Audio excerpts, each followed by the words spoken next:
मौलाय सल्लि वसल्लिम दाइमन अबदन अला हबीबी। कुरान में है इन्ना सलाती व नुसुकी व महयाय व ममाती लिल्लाहि रब्बिल आलमीन। नबी अलैहिस्सलातु व तस्लीम सब कुछ अल्लाह रब्बुल इज़्ज़त की बारगाह में कुर्बान करते हैं और कहते हैं ऐ मौला ये मेरी नमाज तेरे लिए है, मेरा मरना तेरे लिए, मेरा जीना तेरे लिए, यह कुर्बानी का जानवर तेरे लिए, सब कुछ तेरे लिए है। आप तवज्जो से मुलाहजा फरमाएं कि रब्बे कायनात की इज़्ज़त को अगर समझना हो तो कहीं और नहीं बल्कि मुस्तफ़ा अलैहिस्सलाम की बारगाह में चलिए, फिर आपको पता चलेगा कि मेरे रब का मकाम कितना ऊंचा है, मेरे रब की इज़्ज़त क्या है। तो कुरान मजीद में रब ने इरशाद फरमाया अल्लाह के लिए इज़्ज़त है। अब आप ज़रा मुलाहजा करें, सब कुछ अल्लाह तबारक व तआला के लिए है। उस बात को याद करें जब पैगम्बर इस्लाम सल्लल्लाहु अलैहि वसल्लम रजब की 27वीं शब को लामका तशरीफ़ ले जाते हैं, बस मस्जिद हराम से मस्जिद अक्सा तशरीफ़ ले जाते हैं और लामका में जाकर खुदा का दीदार किया। उस वक्त मेरे रब ने जब रब से कुर्बत हुई सुम्मा दना फतदल्ला के मकाम पर आका अलैहिस्सलातु व तस्लीम पहुँचते हैं, तो उस वक्त मेरे रब ने इरशाद फरमाया था ऐ मेरे महबूब बताओ आए हो तो क्या लेकर आए हो, मेरे लिए कुछ तोहफ़ा लेकर आए हो। हजरात ज़रा गौर कीजिए, रब्बे कायनात ये इरशाद फरमा रहा है कि बताओ मेरे लिए तोहफ़ा क्या लाए हो, जबकि मेरा रब बेनियाज है, मेरा रब मोहताज नहीं है, मेरे रब को तोहफ़ा की कोई ज़रूरत नहीं है, मेरे रब को तहाइफ की कोई ज़रूरत नहीं है, मगर फिर भी मेरा रब फरमा रहा है ऐ महबूब बताओ मेरे लिए क्या लाए हो। मैंने आलम तसव्वुर में कहा मौला तुझे तोहफ़े की क्या ज़रूरत है, तुझे नियाज की क्या ज़रूरत है, तू तो बेनियाज है, तू लम यलिद है, तू लम युलद है, तू बेसमद, तू जो है कि समद है, तू अल्लाह तबारक व तआला जब तू बेनियाज है आखिर तुझे तोहफे की क्या ज़रूरत है। तो अल्लाह रब्बुल इज़्ज़त फरमाता है कि सुनो तोहफे की यकीनन मुझे कोई ज़रूरत नहीं है, लेकिन मेरा महबूब आया है। जब एक महबूब दूसरे महबूब से मिलने जाता है तो कुछ न कुछ तोहफा लेकर ज़रूर आता है। हजरात अपने जहन को करीब कीजिए और अपने हाथों को उठाकर बोलिए या रसूल अल्लाह और मोहब्बत से बोलिए या हबीब अल्लाह। मैं बात अर्ज करने लगा हूँ, मुलाजा फरमाइए। रब ने फरमाया महबूब पता क्या लेकर आए हो।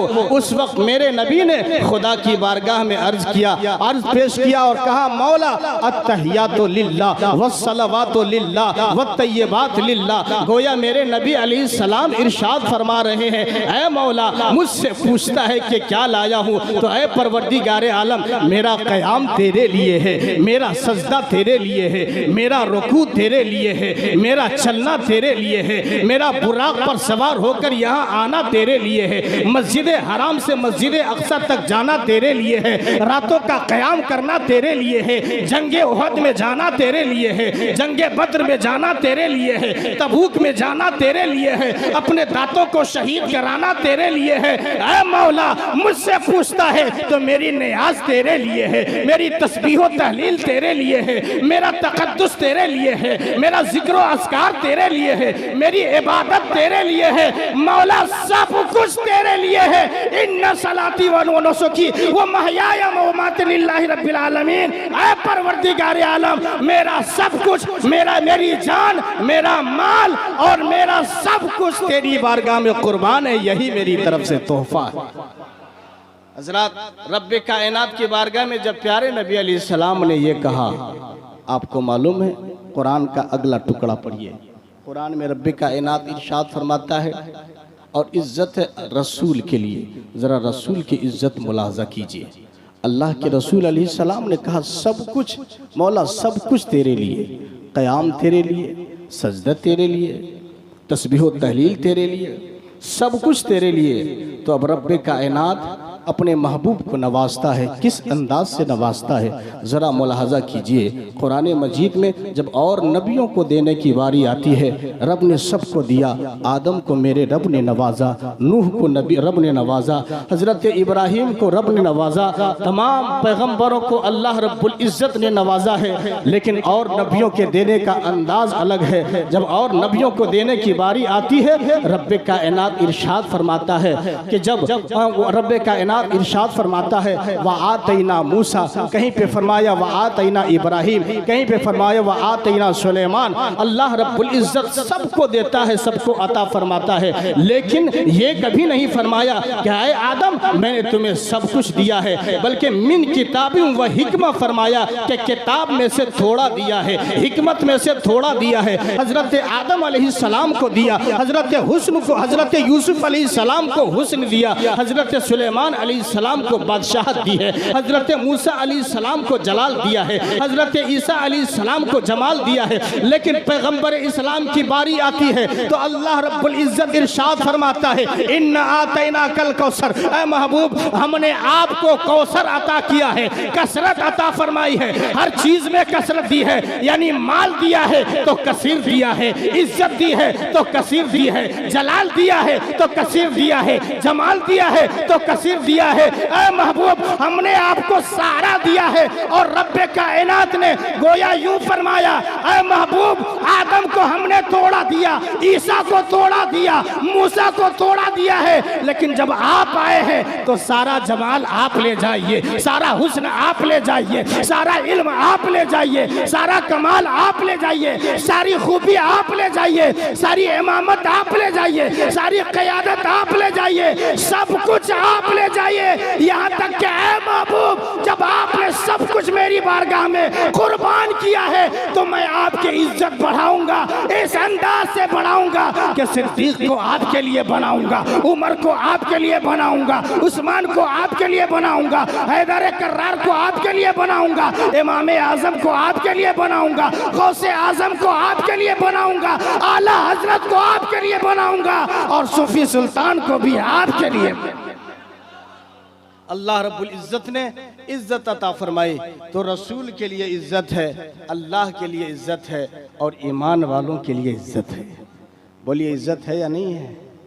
आज हालात कितने ख़राब हैं। मेरे नबी अलैहिस्सलाम की ज़ात को लोग समझते नहीं और समझ भी नहीं सकते। जब सिद्दीक़ अकबर ना समझ सके तो दुनिया क्या समझेगी?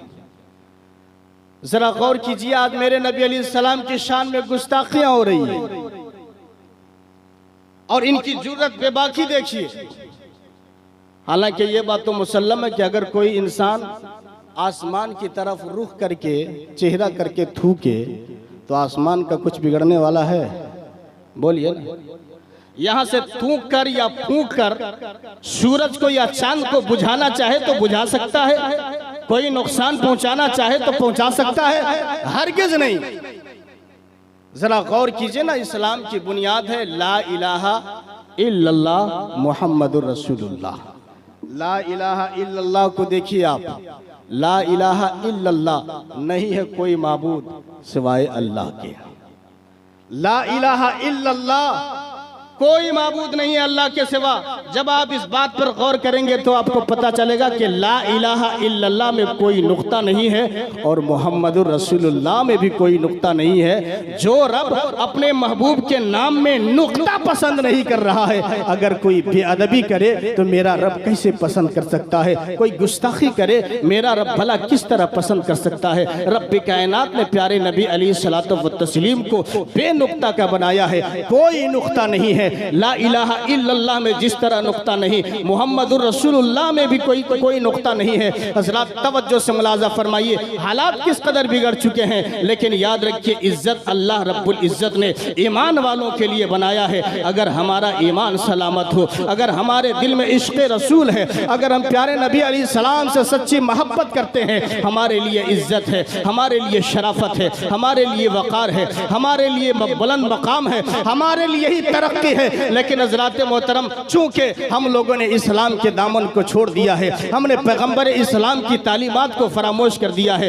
हमने इस्लाम के बताए हुए कानून को छोड़ दिया है, जिसकी वजह से आज हमारी इज्जत नहीं होती है। लेकिन अल्लाह वालों ने चूंकि हमेशा नबी से मोहब्बत की है, ये शरीयत की पासदारी करते रहे, कुरान मुक़द्दस के हुक्म पर अमल करते रहे। सूफी सुल्तान ने जब अल्लाह और रसूल के कानून को माना है तो जब तक दुनिया में रहे उस वक्त तक इज्जत होती रही नहीं, आज कब्र के अंदर है फिर भी इज्जत हो रही है। चाहने वाला इनके मज़ार पर हाजिरी दे रहा है, गरीब नवाज का चाहने वाला उनके रोज़े पर हाजिरी दे रहा है, आला हजरत का चाहने वाला उनके रोज़े पर हाजिरी दे रहा है और उनके वसीले से दुआएं करता है ताकि दुनिया वालों को पता चल जाए कि जो अल्लाह का हो जाता है उसको इस दुनिया में भी इज्जत मिलती है, जो रसूल का हो जाता है उसको इस दुनिया में भी इज्जत मिलती है और मरने के बाद कब्र में भी इज्जत ही इज्जत मिला करती।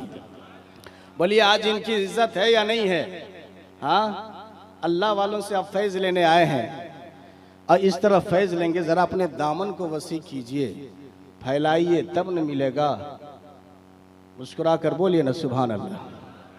और ये ना समझें कि अल्लाह वाले हमारे दिल की हालत को नहीं जानते। बोलिए जानते हैं नहीं जानते? यकीनन जानते, हमारे दिल में क्या है वो सब जानते हैं। अल्लाह की अता से हम क्या सोच कर आए हैं ये जानते, हम क्या करने वाले हैं ये जानते, हम क्या कर चुके हैं ये जानते, सब कुछ ये जानते हैं। इसलिए अपने दामन को फैलाइए, कुशादा दिली के साथ औलिया अल्लाह की बारगाह में हाजिरी दीजिए, फिर इंशाअल्लाह आपको इक्तिसाब फैज़ होगा। हजरात बात आ गई है तो मैं अर्ज करता चलूँ, हजरत मारूफ करखी रहमतुल्लाह अलैह बहुत बड़े अल्लाह के वली गुजरे हैं, इतने बड़े अल्लाह के वली हैं कि उलमाए किराम जानते हैं। अब उन पर गुफ्तगू करने लगूँ काफ़ी वक्त लग सकता है, लेकिन उनकी एक बात मैं आपके सामने अर्ज करता हूँ, ज़रा सुनना चाहते हैं मुस्कुरा कर बोले सुभान अल्लाह। हज़रत मारूफ करखी इतने बड़े अल्लाह के वली, मगर उस ज़माने में हज़रत मारूफ करखी एक मस्जिद के मुतवल्ली थे। क्या थे? बोलिए ना, आजकल के मुतवल्ली की तरह नहीं कि मुतवल्ली बन गया तो सिर्फ इमाम पर रोक जमाएगा और किसी पर नहीं। इमाम को तनख्वाह नहीं दे सकता, इतनी उसकी औकात नहीं है कि अगर इमाम की तनख्वाह कम है तो अपने जेब से मिलाकर या मोहल्ले के लोगों से मिलाकर या दोस्त अहबाब से कहकर किसी तरह इनकी तनख्वाह पूरी करें। इसलिए मुतवल्ली नहीं है, बल्कि मुतवल्ली है तो इमाम पर जमाने की कोशिश करता है। ना हजरत, ये इमाम पर जमाते हैं, ऐसा मुतवल्ली बनने से क्या फ़ायदा? हजरात आपको बताता चलूँ, हज़रत मारूफ करखी भी अल्लाह के वली हैं और मस्जिद के मुतवल्ली है। मस्जिद की देखभाल किया करते थे, मस्जिद की तामीर का काम कराया करते थे। एक मरतबे की बात है, हज़रत मारूफ करखी रहमतुल्लाह अलैह मस्जिद के अंदर तशरीफ़ ले जाते हैं, मज़दूरों को लगा दिया काम करने के लिए। सारे मज़दूर आ रहे हैं, काम कर रहे हैं, और जब शाम का वक्त होता, मजदूरी लेने के की बारी होती ना, तो हज़रत मारूफ करखी मुसल्ले का एक कोना उठाते, तवज्जो रखिएगा, मुसल्ले का जानेमाज का एक कोना उठाते थे और उसके नीचे से पैसे निकाल कर मजदूरों को दिया करते थे। अल्लाह अकबर, जो भी मजदूर आता मजदूरी दे देते।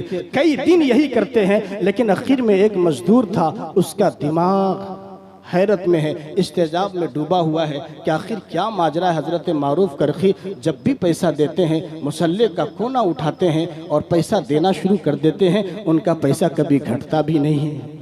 बोलिए ना सुभान अल्लाह, पैसा घटता भी नहीं है। आखिर ऐसा तो नहीं है कि उनके मुसल्ले के पीछे कोई ख़जाना रखा हुआ है, मुसल्ले के नीचे कोई ख़जाना छुपा हुआ है, चलो उसकी ज़रा जुस्तजू करता हूँ। अल्लाह अकबर, हज़रत मारूफ करखी ने मजदूरी दे दी, शाम की नमाज हो गई। इशा की नमाज के बाद जब मारूफ करखी रहमतुल्लाह अलैह अपने घर पर तशरीफ़ ले जाते हैं, उधर आराम फरमा रहे हैं, अल्लाह की इबादत में लगे हुए हैं, लेकिन एक मजदूर जिसके दिमाग में ये बात चल रही थी, अब वो रात में सोता नहीं है, बल्कि अपने दोस्तों के सोने का इंतजार करता है। जब सब लोग सो चुके और हर तरफ सन्नाटा हो गया, हर तरफ एक हू का माहौल हो गया, तब वो बंदा सोचता है कि बड़ा अच्छा मौका है, अब चलो हजरत का जानेमाज उठाते हैं, हजरत के मुसल्ला को उठाकर जरा खुदाई करते हैं और देखते हैं कि उसके नीचे खजाना है या नहीं। अल्लाह अकबर, वो बंदा आता है, मुसल्ले को उठाता है और देखना शुरू कर दिया, मगर कोई पैसा नहीं है, कोई खजाना नहीं है। वो फावड़ा लेकर के जमीन खोदने लगता है, मगर कोई खजाना नहीं निकल रहा है, यहाँ तक कि मिट्टी से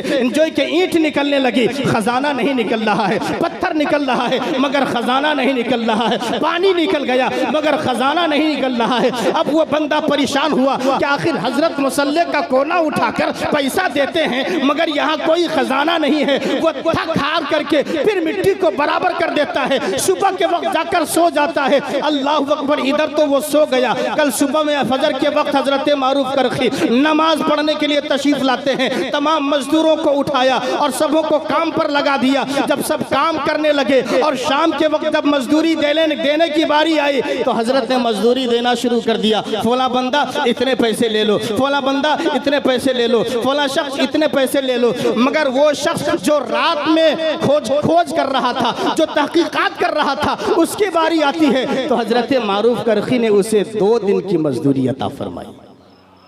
अब आप समझे नहीं, जरा मुस्कुराकर माहौल बनाए तो सुनाओ। 2 दिन की मजदूरी दी हजरत मारूफ करकी रहमतुल्लाह अलैह। जब 2 दिन की मजदूरी दे रहे हैं, डबल मजदूरी।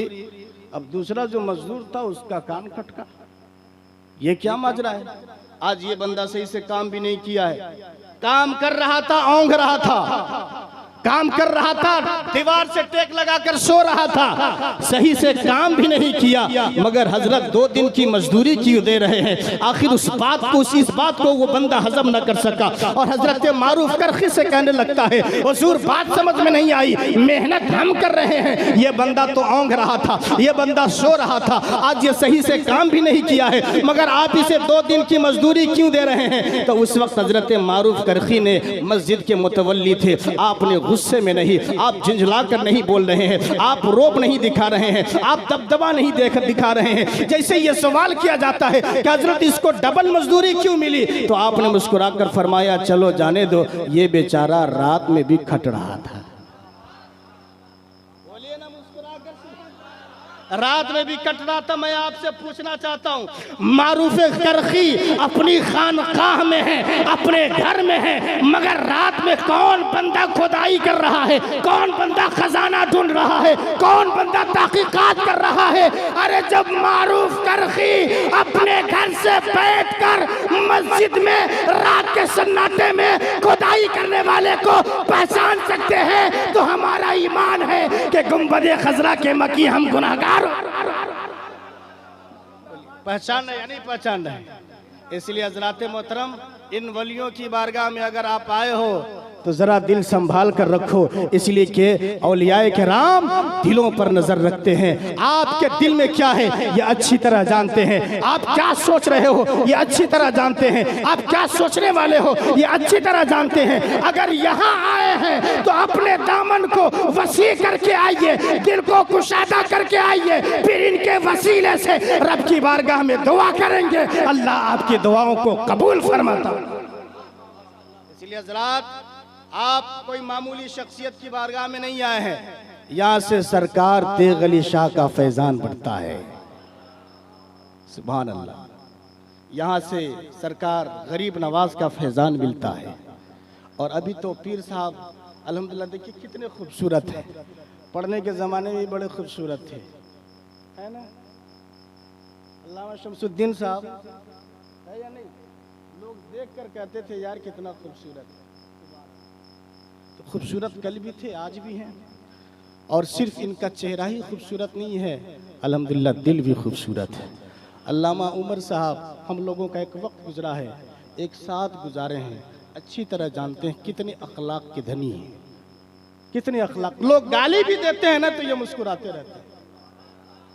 बोलिए ना, मचल कर ऐसे बोलेंगे आप, गाली देते ना ये मुस्कुरा कर गुजर जाते हैं। ये अदा कहाँ से इनको मिली? ये सूफी सुल्तान साहब की करामत है, उनकी दुआओं का असर है। और मुफ्ती गुलाम हैदर कादरी मिसबाही मदजिल्लाहुल आली के कदम बोसी का ये नतीजा है कि आज अल्लाह रब्बुल इज़्ज़त ने ये मकाम दिया है, ये इज़्ज़त दी है, ये फ़ख्र दिया है, ये वक़ार दिया है। हज़रात मोहतरम, जब औलियाए किराम की बारगाह में आप आए हैं तो यकीनन अपने दिल को साफ़ और सुथरा करके आइए। ये अल्लाह वाले यकीनन माला माल करते हैं, और इतना माला माल करते हैं कि आप अंदाज़ा भी नहीं कर सकते। औलियाए किराम की बारगाह में इसीलिए कहा गया है, उलमा ने फरमाया है कि जब तुम औलिया अल्लाह की बारगाह में जाओ तो अपने दिल को संभाल कर जाओ। और आलिम के पास जाओ तो ज़बान को संभाल कर जाओ, ये उलमा ने बताया है या नहीं बताया? हज़रात मोहतरम, तो औलिया किराम की सोहबत और इनकी कुर्बत यकीनन अल्लाह रब्बुल इज़्ज़त का इनाम है, और कुर्बत उसी को नसीब होती है जिसको अल्लाह चाहता है, जो रब का महबूब होता है, जो रब के महबूब का महबूब होता है। वरना औलिया किराम की कुर्बत सबको हासिल नहीं होती। आप कुरान मजीद जब आप पढ़ेंगे तो आपको मालूम हो जाएगा, असहाबे कहफ का वो कुत्ता, जिस कुत्ते को हम और आप डांटते हुए अपने दरवाजों से भगाते हैं, जिस कुत्ते को छोटा छोटा बच्चा कंकरियों से मारता है, वो कुत्ता जिसको हम अपने लुक्म और हड्डियों के ऊपर जो है कि गुजारा करने पर मजबूर करते हैं, लेकिन वही मामूली कुत्ता, गलियों में फिरने वाला कुत्ता, आवारा फिरने वाला कुत्ता अगर अल्लाह के वली की सोहबत इख्तियार कर लेता है तो रब्बे कायनात ने कितना बड़ा करम फरमाया है। उठाइए तफसीर रूहुल बयान, उसमें लिखा हुआ है कि असहाबे कहफ का कुत्ता जन्नत में जाएगा। अब आप गौर करो कि जब कुत्ता हो करके अल्लाह वालों की कुर्बत इख्तियार कर ले, अल्लाह उसको जन्नती बना सकता है, तो हम ईमान वालों को अल्लाह के वलियों की कुर्बत से जन्नत क्यों नहीं मिल सकती? यकीनन जन्नत जरूर मिलेगी, मगर शर्त यह है मेरे भाइयों कि हम इन औलिया किराम से सच्ची कुर्बत हासिल करें। अगर आप मेरी बात समझ रहे हैं, मैं एक बात और अर्ज करता हूँ, उसके बाद अपनी गुफ्तगू खत्म करूंगा। सुनेंगे? बोलिए, सुना दो, मोहब्बत से बोलिए सुभान अल्लाह। हज़रात, अल्लाह वालों का मकाम और मर्तबा ऐसा है, और इनकी बारगाह में आकर बहुत कुछ सीखने का मौका मिलता है। गालिबन हजरत बहलोल दाना रहमतुल्लाह अलैह कितने बड़े अल्लाह के वली, मजजूब कामिल है, अल्लाह ने बेशुमार खूबियों से नवाजा, मगर उनका आलम ये दीवानों की तरह चलते थे, पागलों की तरह चलते थे। दुनिया के लोग देखकर कहते थे ये कोई पागल है, कोई मस्ताना है, कोई दीवाना है, कोई करीब नहीं जाना चाहता था। लेकिन वली रा वली मी शनासत, जो अल्लाह वाला होता है वही अल्लाह वालों को पहचानता भी है। सूफी सुल्तान रहमतुल्लाह अलैह दारुल उलूम कादरिया मुस्लिम यतीम खाना में हमेशा जाते थे और हजरत से मुलाकात भी करते थे, बच्चों को वहां दाखिल भी कराते थे, और आप अपनी जबान से ये कहते थे कि ये दीन का किला है। मोहब्बत से बोले सुभान अल्लाह, ये दीन का किला है। यहाँ से गरीब नवाज का सिपाही बनाया जाता है, यहाँ पे आला हजरत का सिपाही बनाया जाता है, यहाँ पे गौसे आजम का सिपाही बनाया जाता है। आज अल्हम्दुलिल्लाह जिधर जाए वहाँ के सिपाही आपको मिलते हुए नजर आएंगे। हजरत बहलोल दाना रहमतुल्लाह अलैह इतने बड़े अल्लाह के वली और बुजुर्ग गुजरे हैं, मगर अल्लाह के वलियों की बारगाह में जाकर क्या क्या मिलता है अगर आप तवज्जो कर लेना तो चंद लम्हों में बड़ा बड़ा सबक वो दे देते। बस आखिरी बात मैं अर्ज करता हूँ, हजरत बहलोल दाना रहमतुल्लाह अलैह के ज़माने में एक शख्स आया और वो अल्लाह रब्बुल इज़्ज़त के वजूद का इनकार करने वाला था। कुछ लोगों की आदत होती है, आज भी हमारे मुआशरे में है, मोहल्ले में कुछ लोग, एक दो लोग ऐसे होते हैं कि दो चार सवाल रट लेते हैं, और इमाम साहब जब नए नए आएंगे ना तो जाकर इमाम साहब को आजमाते हैं कि इमाम साहब कितने पानी में। अरे जो इमाम 12 साल सूखी हुई रोटी खाकर पढ़ा, उसको एक पेपर पढ़ने वाला आजमा रहा है, बोलिए कयामत करीब है या नहीं? ये तो कयामत की निशानी। एक हाफिज कुरान जो मुसलसल 3 साल तक मेहनत शाख्ता के बाद हाफिज कुरान बनता है, एक आलिम 12 साल पढ़ने के बाद आलिम बनता है, उसको सनद मिलती है। लेकिन आज कुछ लोग ऐसे भी हैं जो जाकर आजमाते हैं, 2-4 मसले ले जाएंगे और उसको उल्टा पुल्टा करके किसी तरह से इमाम साहब को डिमोलाइज करने की कोशिश करते हैं। लेकिन हज़रात मोहतरम, अल्लाह वालों की सोबत में आएंगे, आपका मसला खुद ब खुद हल हो जाएगा। एक शख्स था जो अल्लाह रब्बुल इज़्ज़त की वहदानियत का इकरार करता था, 3 सवाल लेकर वो हर आलिम के पास पहुंचता था। हजरत बहलुल दाना के पास भी पहुंचता है और पहुंचने के बाद कहना शुरू कर दिया, ए बहलुल दाना, मैंने बड़े बड़े लोगों से सवाल किया है, जरा आप मेरे सवाल का जवाब दे दें तो जानूं। मैंने बहुत से लोगों से पूछा, आलिमों से पूछा, मगर कोई तसल्ली बख्श जवाब नहीं दिया है। मैं आपके पास आया हूँ, जरा मेरे सवाल का जवाब दीजिए तो मैं आपको मान लूँ। हजरत बहलुल दाना खामोश हो जाते हैं। दीवाना है, दुनिया ये समझती है कि कोई दीवाना है, मगर अल्लाह रब्बुल इज्जत जानता है कि इस दीवाने का मकाम कितना ऊंचा है, इस दीवाने की जो है कि अजमत कितनी ऊंची है। हजरत बहलुल दाना रहमतुल्लाह अलैह खामोशी से सुनते रहे। उसने कहा कि मेरा पहला सवाल ये है कि अगर अल्लाह मौजूद है तो नजर क्यों नहीं आता है? अल्लाह मौजूद है तो नजर क्यों नहीं आता? जाहिर सी बात है, अपने अल्लाह को देखा है, बोलिए ने देखा है, लेकिन हम मानते हैं कि अल्लाह एक है। क्यों मानते हैं? कोई दलील है आपके पास कि आप अल्लाह को एक मानते हैं? जब देखा नहीं तो मानते क्यों है?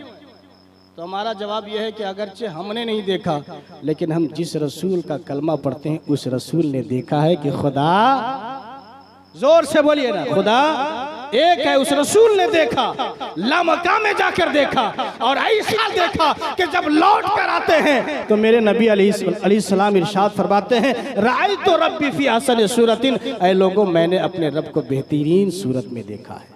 अल्लाह रब्बुल इज़्ज़त को मेरे रसूल ने देखा, इसलिए मानते कि खुदा एक है, खुदा हुस्न वाला है, खुदा कमाल वाला है, खुदा वाजिबुल वजूद है। बहरहाल हज़रत बहलुल दाना से उसने पहला सवाल यही किया कि अगर अल्लाह मौजूद है तो नज़र क्यों नहीं आता। दूसरा सवाल ये था कि अगर अल्लाह ने आग को शैतान से बनाया, शैतान को आग से बनाया, फिर उसको जहन्नम की आग में डाला जाएगा, आखिर आग को आग में डालने से भला क्या तकलीफ हो सकती है। तीसरा सवाल ये था कि अगर हर गलती शैतान के बहकावे पर इंसान करता है तो फिर इंसान को सजा क्यों मिलती है? शैतान को ढूंढकर सजा देना चाहिए। ये तीनों सवाल लेकर हजरत बहलुल दाना के पास जाता है। हजरत बहलुल दाना ने जैसे ही ये सवाल सुना, सुनने के बाद आपने कुछ कहा नहीं, जबान को हरकत नहीं दी, बल्कि आपने निगाहों को इधर उधर देखना शुरू कर दिया। सामने एक मिट्टी का ढेला पड़ा हुआ था। बहलुल दाना मिट्टी का ढेला हाथ में उठाते हैं, जोर से उसके सर पे मार देते हैं। मारना था, वो बंदा दर्द से चीखने लगा, चिल्लाने लगा, और कराहते हुए वो बादशाह के पास जाता है, जज के पास जाता है, जजमेंट के लिए जाता है, फैसले के लिए जाता है। और बादशाह से जाकर उसने शिकायत कर दी, हारून रशीद, देखो ये कैसा दीवाना है, मैंने तो सुना है कि बड़ा इल्म रखता है, जो जवाब देता है सही जवाब देता है, मगर मैंने 3 सवाल किए, ये सवालों का जवाब न देकर मेरे सर पे जो है कि ये इसने मिट्टी का ढेला मार दिया है। आज मैं दर्द से करा रहा हूँ, परेशान हो रहा हूँ, देखो मेरा सर जो है कि किस तरह से फूल गया है और मैं दर्द से कितना परेशान हूँ। हजरत बहलुल दाना के बारे में यह हुक्म जारी किया जाता है। बादशाह ने कहा कि बहलुल दाना को हाजिर किया जाए। हजरत बहलुल दाना जैसे ही वहाँ पे हाजिर होते हैं, सवाल किया जाता है, जब इसने तुमसे सवाल किया जवाब देना चाहिए, जबान से जवाब नहीं जानते थे, फिर तुमने मिट्टी का ढेला इसके सर पे क्यों मारा है? अल्लाह अकबर इतना कहना था। बहलुल दाना कहते हैं, मैंने मिट्टी का ढेला नहीं मारा, बल्कि हकीकत यह है कि इसी मिट्टी के ढेले से इसके 3 सवालों का जवाब दे दिया है। 3 सवालों का जवाब दे दिया। वो बंदा कहने लगा, कैसे? बादशाह भी कहने लगा, आप मिट्टी का ढेला मारकर कोई जवाब देता है क्या? आज भी अगर कोई आपसे सवाल करे तो मिट्टी का ढेला मार के जरा जवाब दीजिएगा, समझ में आ जाएगा। हाँ, लेकिन वो दीवाना थे। दीवाने को तहकीर से दीवाना न कहो, दीवाना बहुत सोच के दीवाना बना है न? और अल्लाह वालों की बारगाह में आकर क्या क्या कमाल होते हैं। बहरहाल इख्तिसारन में अर्ज कर दूं, हजरत बहलुल दाना रहमतुल्लाह अलैह ने फरमाया कि इसका पहला सवाल ये था कि अगर अल्लाह मौजूद है तो नजर क्यों नहीं आता। बादशाह सलामत इससे पूछा जाए कि इसकी शिकायत क्या है? क्या इसकी शिकायत ये कि तुमने मिट्टी का ढेला मारा, इसके सर में दर्द हुआ, यह शिकायत लेकर आया। कहा कि अगर दर्द हो रहा है तो इसे कहा जाए कि दर्द दिखावे। बोलिए ना सुभान अल्लाह। दर्द दिखावे, तब मानेंगे कि इसके सर में दर्द है, और अगर ये दर्द नहीं दिखाता तो हम नहीं मानेंगे। इतना कहना था। वही शख्स चीख कर कहने लगते, वाकई दीवाने हो क्या? अरे दर्द ये दिखने की चीज नहीं है, महसूस करने की चीज है। बहलोल दाना ने कहा सुनो, जिस तरह दर्द मौजूद है मगर नजर नहीं आता, महसूस किया जाता है, ठीक उसी अंदाज से अल्लाह भी मौजूद है मगर नजर नहीं आता। उसको देखना हो तो अली जैसी निगाह पैदा करो, उसको देखना हो तो उमर जैसी निगाह पैदा करो, उसको देखना हो तो हजरत सिद्दीक जैसी निगाह पैदा करो, उसको देखना हो तो इमाम आजम जैसी निगाह पैदा करोगे, तब तुम्हें समझ में आएगा कि रब कायनात का दीदार कैसा होता है। और जब रब का जलवा आप देख लोगे तो कसम खुदा की मचलते हुए नजर आओगे। हजरात मैं समझ रहा हूँ, बस आखिरी बात मैं आपके सामने अर्ज कर रहा हूँ। देखिए एक सवाल का जवाब तो दिया, अब यहीं पर रब के जलवे की बात आई है तो हजरत जुनैद बगदादी रहमतुल्लाह अलैह की खिदमत में चलते। वो जुनैद बगदादी जो हुजूर गौसे आजम रज़ी अल्लाह ताला अन्हु के पीरों में आते।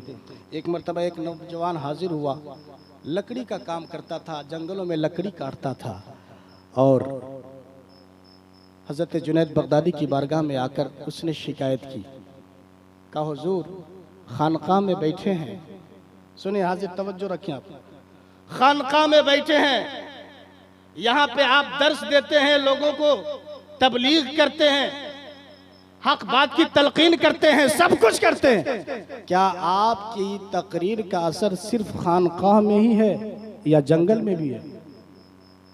जंगल में आपकी तकरीर का असर कब होगा? हजरात हमारे और आपकी तरह कोई पीर साहब, कोई आलिम साहब, कोई मौली साहब होते तो भड़क जाते और कहते कौन पागल आ गया है, हमारा काम मस्जिद में बस यही तक महदूद है। उलमाए कराम माफ़ करेंगे।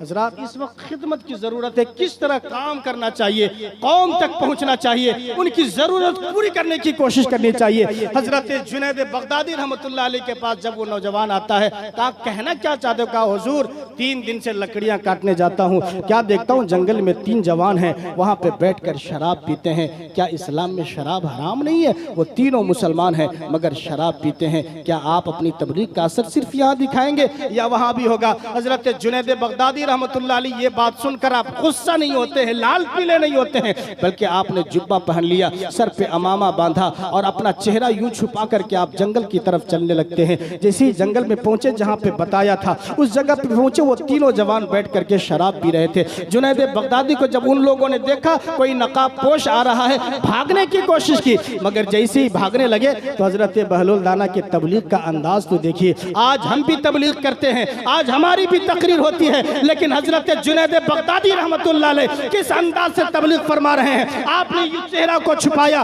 और जैसे ही करीब गए वो तीनों शराबी जब भागने लगे तो हजरत जुनैद बगदादी कहते हैं, ऐ शराबियों भागते क्यों हो, तुम भी शराबी मैं भी शराबी।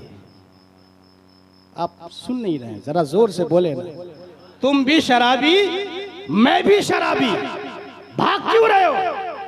अरे तुम भी शराब पीते हो मैं भी शराब पीता हूँ। लेकिन हजरत जुनैद बगदादी के कहने का मतलब कोई दुनिया की शराब नहीं, बल्कि वो दुनिया की शराब पिया करते थे। जुनैद बगदादी के कहने का मतलब ये है कि तुम दुनिया की शराब पीते हो, तुम दुनिया की पट्टियों से पीते हो, दुनिया के बोतलों से पीते हो, लेकिन मैं जो शराब पीता हूँ वो शराब मोहब्बत पीता हूँ, वो शराब इश्क पीता हूँ, वो अल्लाह रब्बुल इज्जत की वहदानियत की चाशनी लेता हूँ, शराब मोहब्बत पिया करता हूँ। आपने फरमाया भागते क्यों हो, तुम भी शराबी मैं भी शराबी, इसलिए भागो मत, करीब आओ। जब दोनों शराबी हैं तो एक साथ बैठ करके हम बातें करेंगे। अल्लाह अकबर। जुनैद बगदादी करीब जाते हैं और जैसे ही करीब गए ना, बैठ गए, बात कर रहे हैं। आज अगर कोई इमाम साहब आपके मोहल्ले के किसी शराबी से बात कर लेंगे ना, तो जो छोटपैके नमाजी लोग हैं जीना हराम कर देंगे। तो ये क्या बात है, इमाम साहब क्या बैठे हुए थे, पगला देते हैं लोग। लेकिन ये भी तो सोचे इमाम साहब किस मकसद से गए हैं, शायद समझाने के लिए गए हों, तबलीग के लिए गए। बहरहाल हजरत जुनैद बगदादी रहमतुल्लाह अलैह करीब हुए, बैठे, कहा यार शराब तो पीते हो, जरा मुझे भी पिलाओ। कहा क्या बताऊं, शराब खत्म हो गई है, अब बोतल में शराब नहीं, आप देर से आए हो, पहले आए होते तो शराब पिलाता।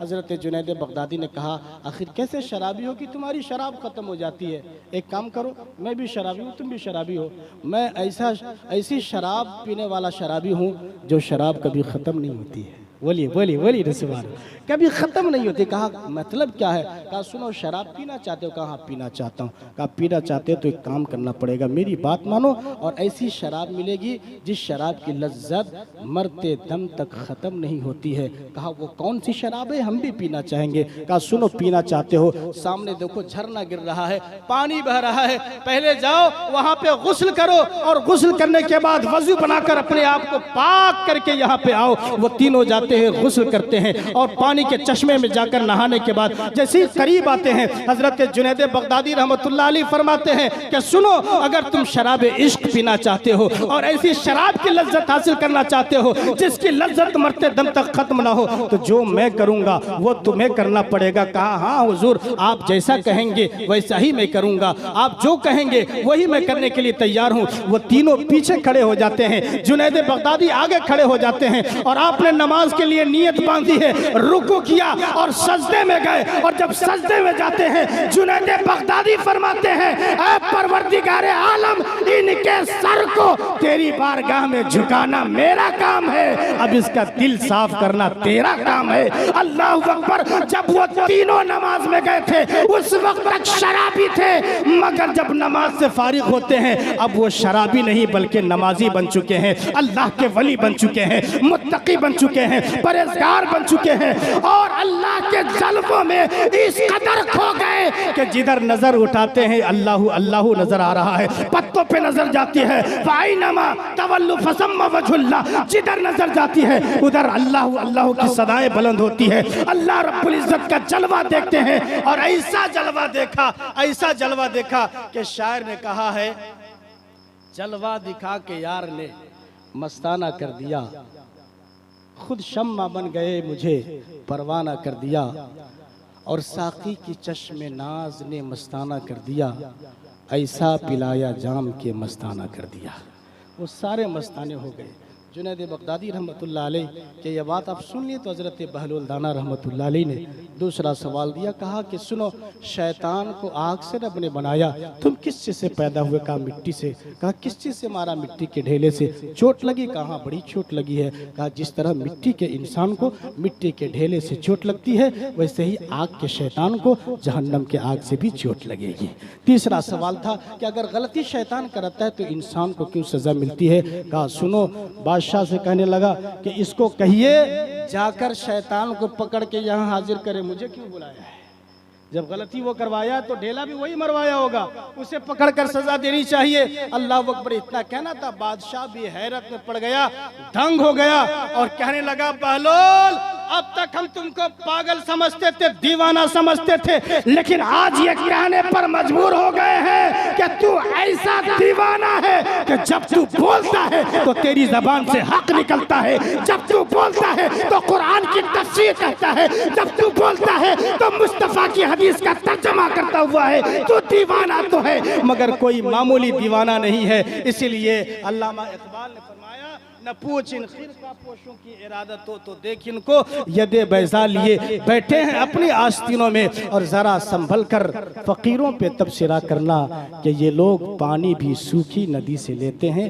व आखिरु दावाना अनिल हम्दुलिल्लाहि रब्बिल आलमीन अस्तगफिरुल्लाह रब्बी मिन कुल्लि ज़ंबि व अतूबु इलैहि। सभी हज़रात मिल करके मेरे साथ पढ़िए कलमे तय्यब ला इलाहा इल्लल्लाहु मुहम्मदुर रसूलुल्लाह। अस्सलामु अलैकुम।